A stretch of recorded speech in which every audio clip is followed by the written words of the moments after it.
नमस्कार दोस्तों, प्रतिबद्ध क्लासेस में आपका स्वागत है। यह क्लास मध्य प्रदेश आबकारी आरक्षक भर्ती परीक्षा 2025 के लिए जनरल स्टडी और जनरल साइंस से रिलेटेड PYQs की क्लास है। इसमें पुराने क्वेश्चन जो 2023 की परीक्षा में आए थे उनको शामिल किया गया है। इससे आपको यह अनुमान लगेगा कि किस तरह के क्वेश्चंस पुरानी परीक्षाओं में आए हैं और इस समय पे आ सकते हैं। तो निश्चित तौर पर आपके लिए फ़ायदेमंद होगी, पूरी क्लास को देखिएगा। तो चलिए प्रारंभ करते हैं और देखते हैं कि किस तरह के क्वेश्चंस आए थे।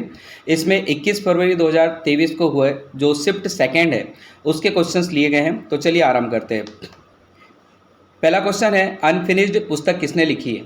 ऑप्शन ए है करीना कपूर, बी प्रियंका चोपड़ा जोनास, सी कल्की को चलिन और डी नीना गुप्ता। तो इसका सही उत्तर ऑप्शन नंबर बी है, प्रियंका चोपड़ा जोनास। इन्होंने अनफिनिश्ड नाम की एक किताब लिखी थी, उसके बारे में क्वेश्चन पूछा था। अगला क्वेश्चन देखते हैं, 2018-20 बेसलाइन की तुलना में 2021 में वैश्विक स्तर पर वनों की कटाई की दर में कितने प्रतिशत की गिरावट आई है?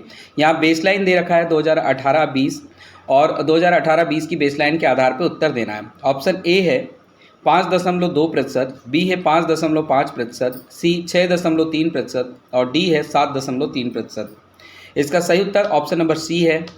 ऑप्शन नंबर सी में 6.3%। जो विश्व वन स्थिति रिपोर्ट है उसके अनुसार 2018-20 में की जो बेसलाइन है उसकी तुलना में 2021 में वैश्विक वनों की कटाई दर जो है वो 6.3% तक पहुंची थी। अब ये 2021 में पूछा था और विश्व वन स्थिति रिपोर्ट 2024 के बारे में हम बात कर लेते हैं। 2024 में देशों द्वारा वनों की कटाई की कमी पर प्रकाश डाला गया है।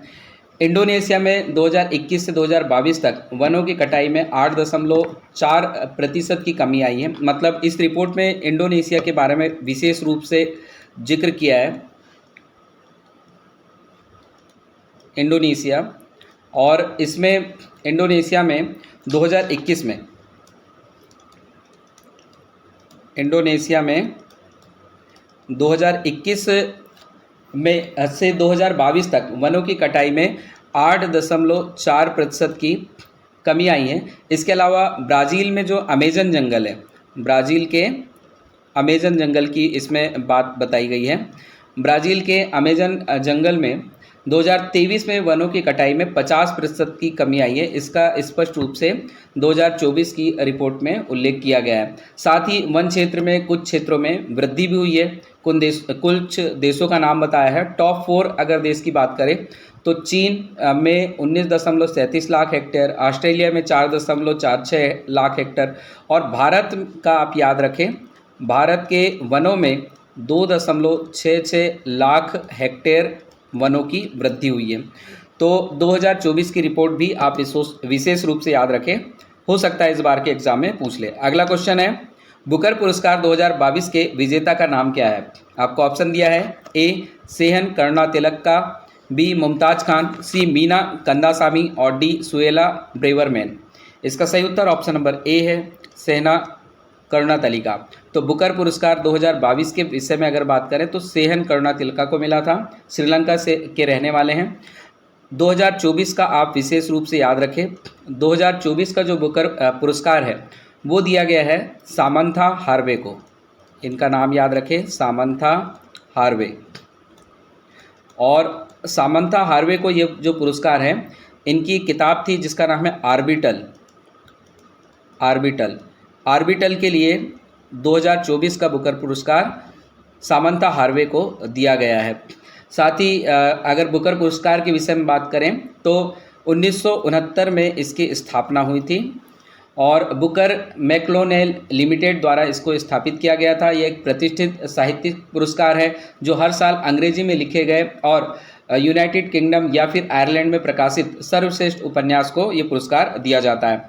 अगला क्वेश्चन देखते हैं, महामारी जोखिम पूल पर समिति का प्रमुख कौन है? Option A Suresh Mathur, B GV Ramakrishna, सी जे ईरानी और डी है अजित कुमार। तो इसका सही उत्तर हो जाएगा option number A Suresh Mathur. महामारी जोखिम पूल जो है उसका समिति का प्रमुख जो है उनका नाम है सुरेश माथुर।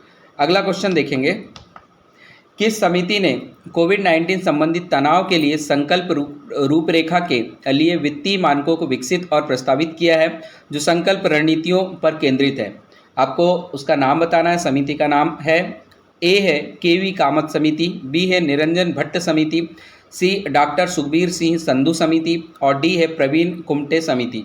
सही उत्तर ऑप्शन नंबर ए हो जाएगा, केवी कामत समिति। तो केवी कामत समिति ने कोविड-19 संबंधी तनाव के लिए संकल्प रूपरेखा के लिए वित्तीय मानकों को विकसित और प्रस्तावित किया है, जो संकल्प रणनीतियों पर केंद्रित है। अगला क्वेश्चन देखते हैं। अक्टूबर 2022 में गृह मंत्रियों के लिए 2 दिवसीय चिंतन शिविर का आयोजन कहाँ किया गया? ऑप्शन है, ए उत्तर प्रदेश, बी हरियाणा, सी नई दिल्ली और डी उत्तराखंड। इसका सही उत्तर ऑप्शन नंबर बी है, हरियाणा। तो ये पुरानी न्यूज़ के आधार पर है, अक्टूबर 2022 का पूछा था, क्योंकि ये क्वेश्चन पेपर जो है वो 2023 का है, इसलिए 2022 के न्यूज़ से क्वेश्चन लिया गया था। इसमें गृह मंत्रियों के लिए 2 दिवसीय चिंतन शिविर का आयोजन हुआ था, जिसमें हमारे देश के समस्त गृह मंत्रियों को आमंत्रित किया गया था। अगला क्वेश्चन है, किस पूर्वोत्तर राज्य ने 30 दिसंबर 2022 को यू कियांग नागबा की 160वीं पुण्यतिथि मनाई है? Option A Arunachal Pradesh, B Manipur, C Meghalaya, D Nagaland. इसका सही उत्तर ऑप्शन नंबर सी है, मेघालय। जो नाम दिया है ये यू कियांग नागबा, ये 19वीं सदी में ब्रिटिश काल में ब्रिटिश औपनिवेशिक ताकतों के खिलाफ प्रतिरोधी आंदोलन के रूप में महत्वपूर्ण भूमिका निभाई थी और एक स्वतंत्रता संग्रामी के रूप में इन्हें पहचाना जाता है। और 30 दिसंबर 1862 को ये शहीद हो गए थे। तो 30 दिसंबर की डेट याद रखें, 30 दिसंबर के दिन ही यू कियांग नागबा की पुण्यतिथि मनाई जाती है और 2022 को इनकी 160वीं पुण्यतिथि थी। अगला क्वेश्चन देखते हैं। निम्नलिखित में से किस एजेंसी को नेशनल पावर पोर्टल की नोडल एजेंसी के रूप में नियुक्त किया गया है? ऑप्शन ए नीति आयोग, बी विद्युत आपूर्ति विभाग, सी ग्रामीण विद्युतीकरण निगम और डी केंद्रीय विद्युत प्राधिकरण। इसका सही उत्तर ऑप्शन नंबर डी है, केंद्रीय विद्युत प्राधिकरण। केंद्रीय विद्युत प्राधिकरण को नेशनल पावर पोर्टल की नोडल एजेंसी के रूप में नियुक्त किया गया है। अगला क्वेश्चन देखते हैं। प्रधानमंत्री जीवन ज्योति बीमा योजना बैंक खाता रखने वाले रिक्त वर्ष की आयु के लोगों के लिए उपलब्ध है। तो इसमें प्रधानमंत्री जीवन ज्योति बीमा से पूछा है और उम्र पूछी है कि कितनी उम्र के जो लोग हैं उनको इसका लाभ मिलता है। ऑप्शन ए है 18 से 45, बी 15 से 60, सी 18 से 50 और डी 12 से 45 वर्ष। इसका सही उत्तर ऑप्शन नंबर सी है, 18 से 50 वर्ष। जो प्रधानमंत्री जीवन ज्योति बीमा योजना है, ये 18 से 50 वर्ष की आयु समूह के सभी जो ग्राहक है उनको 2 लाख रुपए का 1 वर्षीय टर्म जीवन कवर प्रदान करता है। यह किसी भी कारण से हुई मृत्यु को कवर करता है और प्रत्येक ग्राहक को प्रति वर्ष मात्र 436 रुपये प्रीमियम देय होता है, जो ग्राहक के बैंक या फिर डाकघर में कोई खाता है उससे खुद ही कट जाता है। तो ऑटो डेबिट वाला सिस्टम है, 436 रुपये आपको देना है सालानी और 18 से 50 वर्ष के उम्र के लोगों को इसमें शामिल किया गया है। अगला क्वेश्चन है, खिज्र खां का उत्तराधिकारी उसका पुत्र रिक्त हुआ, तो आपको बताना है खिज्र खां का उत्तराधिकारी कौन था। इसमें ऑप्शंस आपको दिया है, ए मुबारक शाह, बी आपको दिया है मोहम्मद शाह, सी आलम शाह और डी इसमें दिया है फिरोज शाह। तो इसमें बताना है खिज्र शाह के बाद में उसका जो उत्तराधिकारी कौन था। इसका सही उत्तर हो जाएगा option number A, Mubarak Shah. Mubarak Shah Khizr खां के बाद में सैयद वंश के शासक बने और 1421 से 1434 तक मुबारक खां ने शासन किया था। अगला क्वेश्चन देखते हैं। निम्नलिखित में से कौन सगुण संत थे? आपको बताना है सगुण संत कौन थे। ऑप्शन ए है तुलसीदास, बी नानक, सी कबीर और डी कबीर और नानक।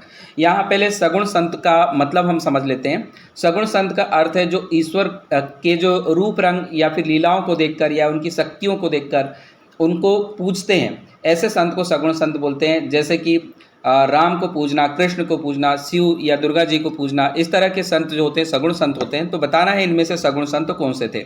इसका सही उत्तर आप दे चुके होंगे, ऑप्शन नंबर ए इसका सही उत्तर है तुलसीदास। तुलसीदास जी एक सगुण संत थे जो श्री राम जी की पूजा किया करते थे। अगला क्वेश्चन देखेंगे, संत रामानंद का जन्म कहाँ हुआ था? ऑप्शन ए प्रयागराज, बी गया, सी रामेश्वरम और डी आगरा। इसका सही उत्तर ऑप्शन नंबर ए हो जाएगा, प्रयागराज। संत रामानंद का जन्म प्रयागराज में हुआ था। और ये किस तरह के कवि थे और किस तरह के भक्त थे? तो ये वैष्णव भक्ति के संत थे।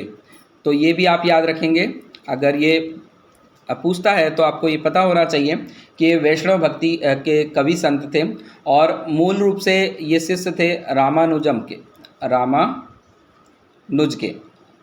रामानुज के अनुयायी थे, उनको मानते थे और वैष्णव पूजा करते थे, यानी विष्णु के रूपों की पूजा करते थे। अगला क्वेश्चन देखेंगे, 1885 के कांग्रेस के प्रथम अधिवेशन में कितने सदस्यों ने भाग लिया था?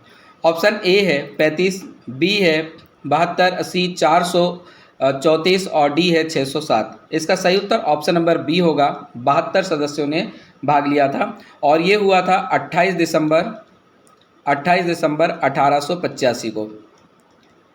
28 दिसंबर 1885 को भारतीय राष्ट्रीय कांग्रेस की स्थापना हुई थी। इसमें गोपाल दास तेजपाल संस्कृत कॉलेज में मुंबई में इसकी स्थापना की गई थी और इसमें 72 लोग शामिल हुए थे। अगला क्वेश्चन देखेंगे, वित्तीय संपत्तियों को विपणन योग्य बनाने के लिए पूलिंग और रीपैकेजिंग की प्रक्रिया क्या है? ऑप्शन ए विनिवेश, बी प्रतिभूतिकरण, सी विमुद्रीकरण और डी कानून बनाए। तो इसका सही उत्तर ऑप्शन नंबर बी हो जाएगा, प्रतिभूतिकरण। अब प्रतिभूतिकरण क्या होता है?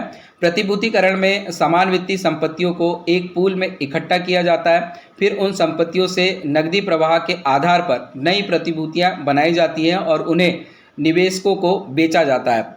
तो ये प्रतिभूतिकरण कहलाता है। तो वित्तीय संपत्तियों के विपणन योग्य बनाने के लिए पूलिंग और रीपैकेजिंग की प्रक्रिया प्रतिभूतिकरण कहलाती है। अगला क्वेश्चन देखते हैं, हेलीकॉप्टर मनी क्या है? ए अपरंपरागत मौद्रिक नीति, बी ऋण पुनर्गठन का एक रूप, सी विनिमय दर और डी तकनीकी विकास। तो इसका सही उत्तर ऑप्शन नंबर ए हो जाएगा, अपरंपरागत मौद्रिक नीति। हेलीकॉप्टर मनी का मतलब होता है बड़ी मात्रा में नए पैसे छापकर उन्हें जनता में बांट देना। तो जब बहुत सारे पैसे छापकर जनता में बांट दिया जाता है तो आप याद रखेंगे बड़ा अमाउंट यूज़ होता है, ठीक है, और बड़ी मात्रा में पैसे को छापकर जनता में बांट दिया जाता है, तो उसे जो हम बोलते हैं हेलीकॉप्टर मनी। और ये एक प्रकार का अपरंपरागत मौद्रिक नीति के रूप में इस्तेमाल होता है। इसका इस्तेमाल कब किया जाता है? जब मंदी का दौर होता है और अर्थव्यवस्था को गति देना चाहती है गवर्नमेंट, तब उस कंडीशन में ऐसा किया जाता है। तो ऐसे मनी को हेलीकॉप्टर मनी कहते हैं। अगला क्वेश्चन देखेंगे, 16 सितंबर 2021 में भारत का अनुमानित बाह्य ऋण कितना है? Option A 593.1 billion US dollar, B है 600 बिलियन यूएस डॉलर और सी है 400 बिलियन यूएस डॉलर और डी है 678.9 बिलियन यूएस डॉलर। तो आपको बता रहा है कि 2021 में भारत का अनुमानित बाह्य ऋण कितना था। इसका सही उत्तर है 2021 में बाह्य ऋण 593.1 बिलियन डॉलर के करीबन था। और अगर 2024 के बारे में बात करें, क्योंकि 2024 करंट में गया है इसलिए आप इसे याद रखें, तो दिसंबर 2024 तक भारत में जो विदेशी ऋण है वो ये इससे काफ़ी ज़्यादा बढ़ करके यानी लगभग 717.9 बिलियन डॉलर ऋण हो गया था। वित्त मंत्रालय की तिमाही विदेशी ऋण रिपोर्ट के आधार पे ये ऐसा बताया गया है। अगला क्वेश्चन देखेंगे, भारत ने जलवायु परिवर्तन पर राष्ट्रीय कार्य योजना NAPCC कब शुरू की? ऑप्शन ए 2000, बी 2002, सी 2007 और डी 2008। इसका सही उत्तर ऑप्शन नंबर डी हो जाएगा, 2008 में भारत सरकार ने जलवायु परिवर्तन की राष्ट्रीय कार्य योजना, जिसे NAPCC के नाम से जानते हैं, को 30 जून 2008 को स्टार्ट किया था। तो आप ये भी याद रखें 30 जून 2008 को ये स्टार्ट किया था, जिसमें 8 राष्ट्रीय मिशनों की रूपरेखा को तैयार किया गया था। अगला क्वेश्चन देखेंगे, भारत सरकार द्वारा नागरिकता के लिए बनाए गए कानून को क्या कहा जाता है? ऑप्शन ए नागरिकता अधिनियम 1966, बी गैर नागरिकता अधिनियम 1955, सी नागरिकता अधिनियम 1955 और डी है गैर नागरिकता अधिनियम 1966। तो इसका सही उत्तर हो जाएगा ऑप्शन नंबर सी, नागरिकता अधिनियम 1955। तो भारत सरकार के द्वारा नागरिकता के लिए बनाए गए कानून को नागरिकता अधिनियम 1955 के नाम से जाना जाता है। इसमें संशोधन हुआ था, तो संशोधन की डेट भी आप याद रखेंगे। 2019 में इसमें संशोधन किया गया था और इसे अब नागरिकता संशोधन अधिनियम 2019 के नाम से जानते हैं। इसे CAA के नाम से भी जाना जाता है। इसे CAA के नाम से भी जाना जाता है और ये कानून कुछ देशों से आए हुए गैर मुस्लिम प्रवासियों को नागरिकता प्रदान करता है। तो 2019 के संशोधन में CAA लागू हुआ था और जो दूसरे देश से आए गैर मुस्लिम प्रवासी रहते हैं उन्हें नागरिकता प्रदान करता है। अगला क्वेश्चन देखेंगे, SR मुंबई मामला के संबंध में कौन सा विकल्प सही नहीं है? ऑप्शन ए, राष्ट्रपति शासन के लिए न्यायिक समीक्षा उपलब्ध है। बी, अदालत सामग्री की शुद्धता की जांच नहीं कर सकती है। सी, संसद के अनुमोदक तक विधानसभा को भंग नहीं निलंबित किया जाता है। और डी, अधिनायकवादी राज्य के लिए एक अनुरोध है। तो इसका सही उत्तर हो जाएगा ऑप्शन नंबर डी, यानी ऑप्शन नंबर डी जो है वो सही नहीं है। इसके अलावा SR मुंबई मामले के संबंध में ये सारी बातें सही हैं, जैसे कि राष्ट्रपति शासन के लिए न्यायिक समीक्षा उपलब्ध है, अदालत सामग्री की शुद्धता की जांच नहीं कर सकती है और संसद के अनुमोदन तक विधानसभा को भंग नहीं निलंबित किया जाता है। अगला क्वेश्चन देखते हैं, संविधान के अनुच्छेद में नगरपालिका के लिए वित्त आयोग के गठन का प्रावधान है। तो आपको बताना है किस आर्टिकल के तहत है। ऑप्शन ए है 243Y, बी है 243X, सी 243ZG और डी है 243W। तो इसका सही उत्तर ऑप्शन नंबर ए हो जाएगा 243Y। अनुच्छेद 243Y यह अनुच्छेद प्रावधान करता है कि अनुच्छेद 243I के तहत गठित वित्त आयोग नगरपालिकाओं की वित्तीय स्थिति की समीक्षा करेगा और राज्यपाल को सिफारिश करेगा। और उसी के तहत मतलब 243I के तहत गठित वित्त आयोग नगरपालिकाओं की वित्तीय स्थिति की समीक्षा करेगा और राज्यपाल को सिफारिश करेगा। और 243Y के तहत नगरपालिका के लिए वित्त आयोग के गठन को किया जाएगा, यानी वित्त आयोग बनाया जाएगा। अगला क्वेश्चन देखेंगे, वजन रिक्त का प्रतिनिधित्व करता है। ऑप्शन ए, द्रव्यमान, बी, समय, सी, दाब और डी, बल। इसका सही उत्तर ऑप्शन नंबर डी हो जाएगा। वजन जो है वो बल का प्रतिनिधित्व करता है। वजन गुरुत्वाकर्षण बल का प्रतिनिधित्व करता है जो किसी वस्तु पर पृथ्वी द्वारा लगाया जाता है, जिसे हम आमतौर पर भार के नाम से जानते हैं। वजन को किसी वस्तु पर गुरुत्वाकर्षण के कारण लगने वाले बल के रूप में भी परिभाषित किया जाता है। तो आप याद रखेंगे, वजन बल का प्रतिनिधित्व करता है या भार का प्रतिनिधित्व करता है। अगला क्वेश्चन देखते हैं, निम्नलिखित में से कौन सा जीवों के संरक्षण के लिए एक ex-situ स्थल है? ऑप्शन ए, राष्ट्रीय उद्यान, बी, वनस्पति उद्यान, सी, वन्यजीव अभ्यारण्य और डी है जीवमंडल रिजर्व। तो इसका सही उत्तर हो जाएगा ऑप्शन नंबर बी, वनस्पति उद्यान। ex-situ संरक्षण का अर्थ है जैविक विविधता के घटकों को उनके प्राकृतिक आवास से बाहर संरक्षित करना। तो वनस्पति उद्यान जो होते हैं उन्हें उनके प्राकृतिक आवास से बाहर संरक्षित करते हैं और इसमें बहुत सारी चीज़ आती है, जैसे जू आ जाते हैं, जिससे प्राणी उद्यान के नाम से जानते हैं। बीज बैंक या जीन बैंक भी इसमें शामिल किए जाते हैं। अगला क्वेश्चन देखते हैं, निम्नलिखित में से कौन सा मानव शरीर के लिए आवश्यक प्रमुख खनिज नहीं है? अब यहाँ पे जो खनिज जरूरी नहीं है उसके बारे में बताना है। ऑप्शन ए, सोडियम, बी, लोहा, सी, कैल्शियम और डी, सिलिकॉन। इसका सही उत्तर ऑप्शन नंबर डी हो जाएगा, सिलिकॉन। मानव शरीर के लिए सिलिकॉन जो है उसकी आवश्यकता नहीं है। सोडियम, लोहा, calcium, phosphorus, potassium, sodium, magnesium, ये सभी जो है मनुष्य के शरीर के लिए आवश्यक होते हैं। अगला क्वेश्चन देखेंगे, मूल रूप से किसने प्रस्तावित किया था कि जीवन का पहला रूप पूर्व विद्यमान निर्जीव कार्बनिक अणुओं से आ सकता है? ऑप्शन ए है ओप्रिन और मिलर, बी, ओप्रिन और हॉल्डेन, बी, हॉल्डेन और मिलर और डी, डार्विन और ड्रीविस। तो इसका सही उत्तर हो जाएगा ऑप्शन नंबर बी, ओप्रिन और हॉल्डेन। 1920 के दशक में इन्होंने 1920 के दशक में इस सिद्धांत को दिया था और इस सिद्धांत के अनुसार जीवन की शुरुआत सरल कार्बनिक अणुओं से हुई है जो बाद में जटिल कार्बनिक अणुओं में विकसित हुए, जिससे जीवन के पहले रूप का निर्माण हुआ था। तो इस प्रकार से ओप्रिन और हॉल्डेन ने एक नया प्रकार का सिद्धांत हमें दिया है। अगला क्वेश्चन देखेंगे, निम्नलिखित में से कौन सा समजात अंग का उदाहरण है? ऑप्शन ए, मनुष्य के अग्रपाद, चमगादड़ के पंख, बी, कीट का पंख, पक्षी का पंख, सी, कुत्ते का पैर, मधुमक्खी का पैर और डी, पेंगुइन और डॉल्फिन के फ्लिपर्स। इसका सही उत्तर ऑप्शन नंबर ए हो जाएगा। ऑप्शन नंबर ए में है मनुष्य के अग्रपाद और चमगादड़ के पंख, ये समजात अंग के उदाहरण हैं। अब समजात अंग क्या होते हैं? तो समजात अंग वे अंग होते हैं जो संरचना और उत्पत्ति में समान होते हैं, मतलब जिसकी संरचना प्लस उत्पत्ति ये दोनों समान होती हैं, लेकिन जब वो विकसित हो जाते हैं तो उनके कार्य जो होते हैं वो भिन्न हो जाते हैं। तो इसमें मनुष्य के अग्रपाद और चमगादड़ के पंख एक जैसी संरचना वाले हैं और एक ही जैसे उत्पादित हुए हैं, लेकिन इनके कार्य जो होते हैं विकसित होने के बाद अलग अलग होते हैं। अगला क्वेश्चन देखेंगे, निम्न में कौन सा तटस्थ लिटमस विलियन का रंग है? ऑप्शन ए नीला, बी बैंगनी, सी पीला, डी लाल। सही उत्तर होगा इसका ऑप्शन नंबर बी बैंगनी। बैंगनी जो है तटस्थ लिटमस विलियन का रंग होता है।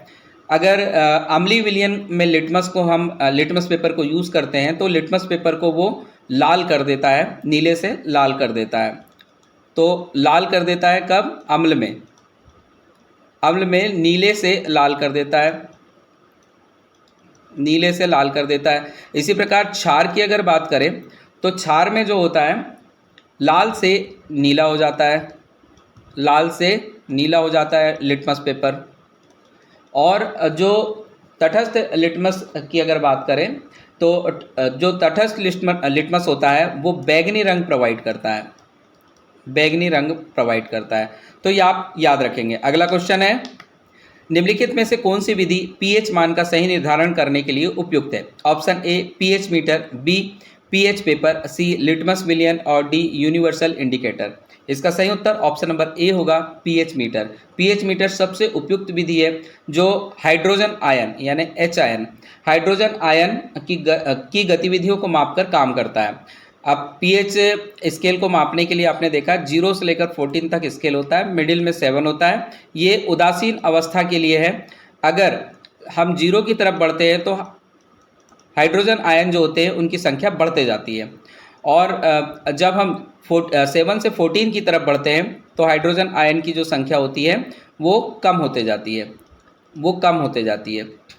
तो इस प्रकार से जो पीएच मीटर होता है वो पीएच मान का सही निर्धारण करने के लिए बिल्कुल उपयुक्त है। अगला क्वेश्चन देखेंगे, CO बॉन्ड ऑर्डर क्या है? यानी कार्बन ऑक्सीजन बॉन्ड ऑर्डर बताना है। ऑप्शन ए 4, बी 3, सी 2 और डी 1। इसका सही उत्तर ऑप्शन नंबर बी होगा। ऑप्शन नंबर बी में है 3। कार्बन ऑक्सीजन बॉन्ड ऑर्डर जो होता है वो 3 होता है, जिसका अर्थ है कि कार्बन और ऑक्सीजन के परमाणु के बीच 3 रासायनिक बंध होते हैं, और इन्हीं रासायनिक बंध के कारण इसे 3 बॉन्ड ऑर्डर का बोला जाता है। बॉन्ड ऑर्डर 2 परमाणु के बीच मौजूद रासायनिक बंधों की संख्या को दर्शाता है। अगला क्वेश्चन देखते हैं, बंधन क्रम सभी रिक्त प्रजातियों आयन और आणविक के लिए समान है, तो किसमें समान होता है आपको ये बताना है बंधन क्रम। ऑप्शन ए है isoelectronic, B isoneutronic, C दाब रेखी और डी समस्थानिक। तो इसका सही उत्तर ऑप्शन नंबर ए हो जाएगा आइसो इलेक्ट्रॉनिक। बंधन क्रम सभी आइसो इलेक्ट्रॉनिक प्रजातियों में आयन और आणविक के लिए समान होता है, और इसमें इसका अर्थ ये होता है कि इनमें इलेक्ट्रॉनिक की जो संख्या होती है वो एक समान होती है। अगला क्वेश्चन हम देखते हैं, लिविंग प्लेनेट सूचकांक क्या है? ऑप्शन ए विश्व के संकटग्रस्त प्राणियों तथा पेड़ों की स्थिति का सूचक, बी परम दुर्लभ पौधे प्रजातियों का सूचक, सी जैव विविधता का सूचक और डी पर्यावरण संकेतक। इसका सही उत्तर ऑप्शन नंबर सी हो जाएगा, जैव विविधता का सूचक। लिविंग प्लैनेट इंडेक्स, जिसे आप LPI के नाम से भी जानते हैं, एक महत्वपूर्ण संकेतक है जो दुनिया भर के जितने भी कशेरुकी प्रजाति होती है उनके निगरानी में की गई निगरानी करने पे जो उसकी आबादी होती है उसकी रुझानों को मापता है, यानी कितनी आबादी है ये कैलकुलेट करता है, और उसके बाद में प्रकृति की स्थिति को समझने और संरक्षण कार्रवाई के मार्गदर्शन को प्रदान करता है। तो लिविंग प्लेनेट इंडेक्स जितने भी कशेरुकी रह रहे हैं उनकी आबादी को मापेगा और उनके संरक्षण के लिए एक गाइडलाइन देता है, और ये जैव विविधता का सूचक होता है। अगला क्वेश्चन देखेंगे, विश्व पृथ्वी दिवस कब मनाया जाता है? ऑप्शन ए 1 अप्रैल, बी 5 अप्रैल, सी 22 अप्रैल, डी 30 अप्रैल। इसका सही उत्तर हो जाएगा ऑप्शन नंबर सी 22 अप्रैल। आप यहाँ देख रहे हैं कि जितने भी शिफ्ट में है हमने देखे हैं कि कम से कम 2 से 3 जो क्वेश्चंस हैं वो आपके दिवस से रिलेटेड है।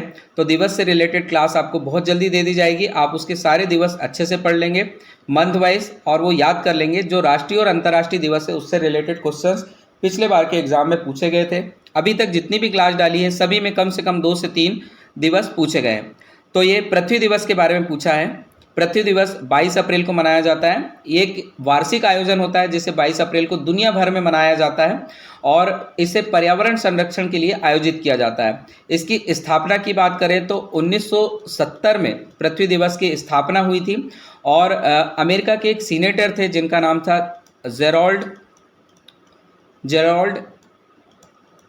नेल्सन। तो जेराल्ड नेल्सन ने, जो कि सीनेटर थे, उन्होंने इसकी स्थापना की थी। अब इसे दुनिया भर के 192 से अधिक देशों में प्रतिवर्ष मनाया जाने लगा है।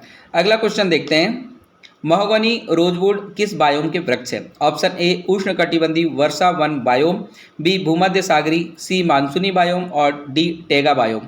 इसका सही उत्तर है ऑप्शन नंबर ए उष्णकटिबंधीय वर्षा वन बायोम। उष्णकटिबंधीय क्षेत्र में जो वन होते हैं वो जनरली सदाबहार वर्षा वन होते हैं और ये वन भूमध्य रेखीय और उष्णकटिबंधीय तटीय क्षेत्रों में पाए जाते हैं जहां भारी मात्रा में बारिश होती है और जो तापमान होता है वो भी काफ़ी ज़्यादा उच्च होता है। तो महोगनी रोजवुड जो है उष्णकटिबंधीय वर्षा वन बायोम के अंतर्गत आते हैं। अगला क्वेश्चन हम देखते हैं, निम्नलिखित में से कौन सा प्राकृतिक ऑक्सीजन है? ऑप्शन ए इंडोल 3 एसिटिक अम्ल, बी मेंडोल तथा साइट्रिक अम्ल, सी अमोनियम नाइट्रेट और डी शुष्क बर्फ। तो इसका सही उत्तर होगा option number A indole 3 acetic अम्ल। प्राकृतिक ऑक्सीजन में सबसे प्रसिद्ध और सार्वभौमिक अगर अम्ल की बात करें तो इंडोल 3 एसिटिक अम्ल पाया जाता है और ये पौधों में प्रचुर मात्रा में मिलता है। अगला क्वेश्चन देखेंगे, निम्नलिखित में से किस प्रकार के पौधे प्रकाश श्वसन प्रदर्शित करते हैं? ऑप्शन ए C3 पौधे, बी C4 पौधे, सी कैम पौधे और डी दैनिक पौधे। इसका सही उत्तर ऑप्शन नंबर ए होगा C3 पौधे। अब यहाँ पे ये समझना जरूरी है कि प्रकाश श्वसन क्या होता है। एक ऐसी प्रक्रिया होती है जिसमें पौधे ऑक्सीजन का यूज़ करते हैं और CO2 जो है यानी कार्बन डाइऑक्साइड जो है वो बनाते हैं। O2 का यूज़ करेंगे और CO2 बनाते हैं। तो ऐसे जो पौधे होते हैं उन्हें हम उनमें जो ये प्रक्रिया चलती है उसे प्रकाश श्वसन बोलते हैं। इसमें कार्बन डाइऑक्साइड को छोड़ते हैं और प्रकाश संश्लेषण के लिए ये जो क्रिया होती है जिन पौधों में ये होती है ये बहुत ज़्यादा हानिकारक होती है, वो ज़्यादा ग्रोथ नहीं कर पाते। अगर हम C4 पौधों की बात करें तो C4 जो पौधे होते हैं, C4 पौधों में प्रकाश श्वसन बहुत कम मात्रा में, बहुत ही ज़्यादा कम मात्रा में होता है। जैसे कि कुछ उदाहरण हम देख लेते हैं, जैसे मक्का, गन्ना और ज्वार के जो पौधे होते हैं इसमें प्रकाश श्वसन जो होता है बहुत ही कम मात्रा में प्रदर्शित होता है। लेकिन अगर हम बात करें चावल, गेहूं और सोयाबीन, इसमें जो होता है इसमें जनरली प्रकाश श्वसन प्रदर्शित होता है, यानी वो ऑक्सीजन का उपयोग करके कार्बन डाइऑक्साइड बनाने का काम करते हैं। अगला क्वेश्चन देखेंगे, प्रकाश संश्लेषण की प्रकाश अभिक्रिया के दौरान कौन से पदार्थ उत्पन्न होते हैं? तो आपको बताना है प्रकाश संश्लेषण क्रिया के दौरान कौन से पदार्थ उत्पन्न होंगे। ऑप्शन ए शुगर और ATP, बी है ATP हाइड्रोजन और ऑक्सीजन, सी है शुगर, हाइड्रोजन और ऑक्सीजन और सी है केवल ऑक्सीजन। तो इसका सही उत्तर ऑप्शन नंबर बी हो जाएगा। ATP हाइड्रोजन और ऑक्सीजन जो होता है वो प्रकाश संश्लेषण की क्रिया के दौरान उत्पन्न होता है। यहाँ पे ATP पूछा है तो ATP का मतलब होता है एडिनोसिन ट्राइफॉस्फेट। यह ऊर्जा का एक रूप है जो प्रकाश अभिक्रिया में उत्पन्न होता है और इसका उपयोग बाद में जो डार्क रिएक्शन होती है उसमें किया जाता है।